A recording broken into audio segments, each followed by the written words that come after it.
Selamat pagi semuanya. Semoga kita semua dalam keadaan sehat. Nah, pada pembelajaran bahasa Indonesia kali ini kita akan membahas tentang novel.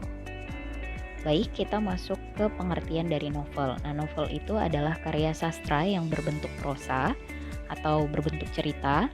Nah, cerita di dalam novel itu bersifat imajiner, artinya bersifat hayalan. Nah, walaupun bersifat hayalan, cerita di dalam novel tetap berhubungan dengan kehidupan manusia.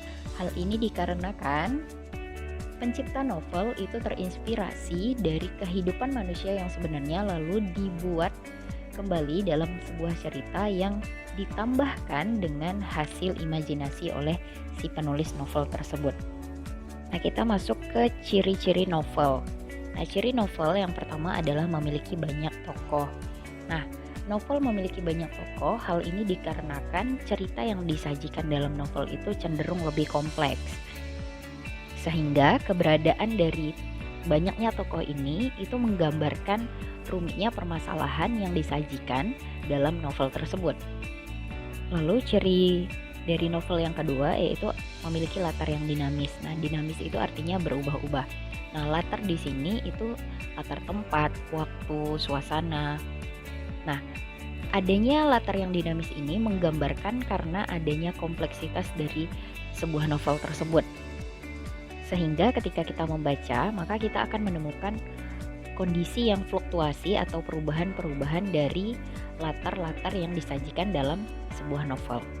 Nah, yang berikutnya memiliki alur yang kompleks. Nah, ini sebenarnya bersinggungan dengan yang pertama karena di dalamnya memiliki banyak tokoh.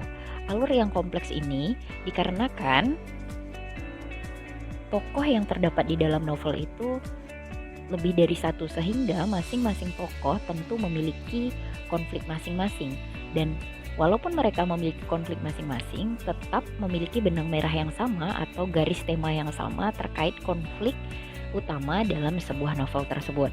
Nah, perlu dipahami bahwa yang dimaksud dengan alur di sini adalah kekompleksitasan cerita itu, bukan jenis alur yang alur maju lalu alur mundur atau alur campuran.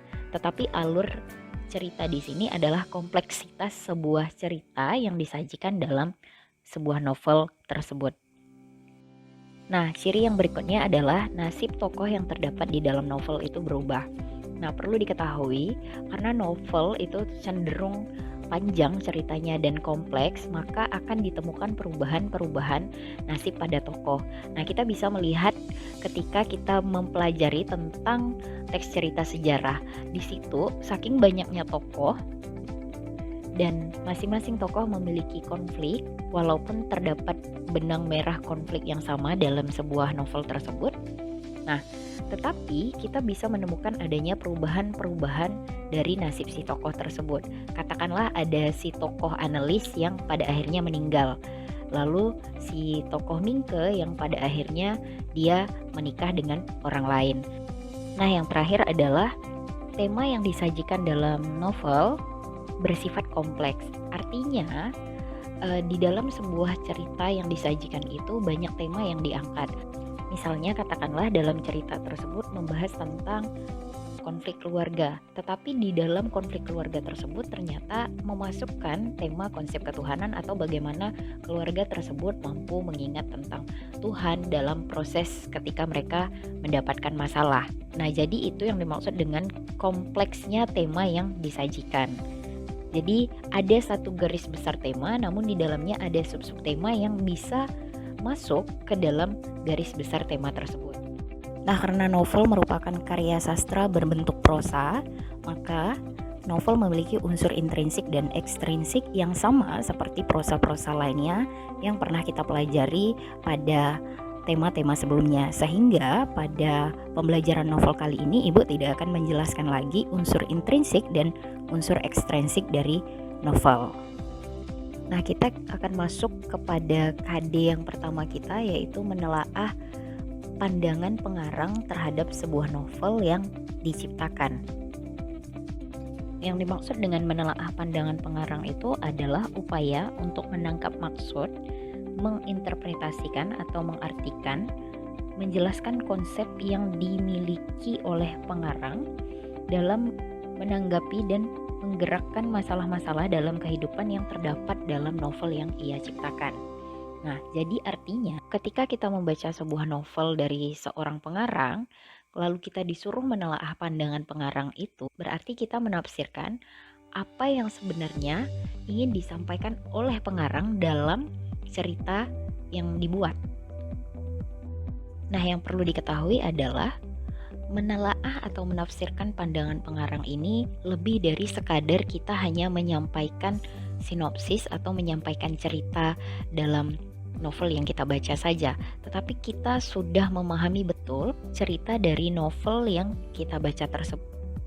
Nah, untuk mendapatkan pemahaman yang menyeluruh, tentu kita mengetahui latar belakang atau unsur ekstrinsik dari si pengarang ini, sehingga kita mengetahui maksud dari pengarang menuliskan novel ini atau cerita ini itu tujuannya untuk apa, seperti itu. Nah, untuk mempermudah penafsiran kita terhadap pandangan pengarang, maka kita harus memperluas wawasan kita terhadap si pengarang yang novelnya kita tafsirkan. Jadi kita harus mencari tahu dulu pengarang itu lahir di mana, kemudian latar sosialnya seperti apa, dan seterusnya yang tadi Ibu katakan terkait dengan unsur ekstrinsik dari si pengarang tersebut. Nah, dengan adanya pengetahuan dasar itu akan membantu kita menerjemahkan atau menafsirkan pandangan pengarang dalam novel yang ia ciptakan. Sekian penjelasan dari Ibu. Nah, untuk mempermudah kalian memahami terkait dengan interpretasi atau penafsiran pandangan pengarang terhadap novel, silakan kalian baca contoh yang sudah Ibu berikan.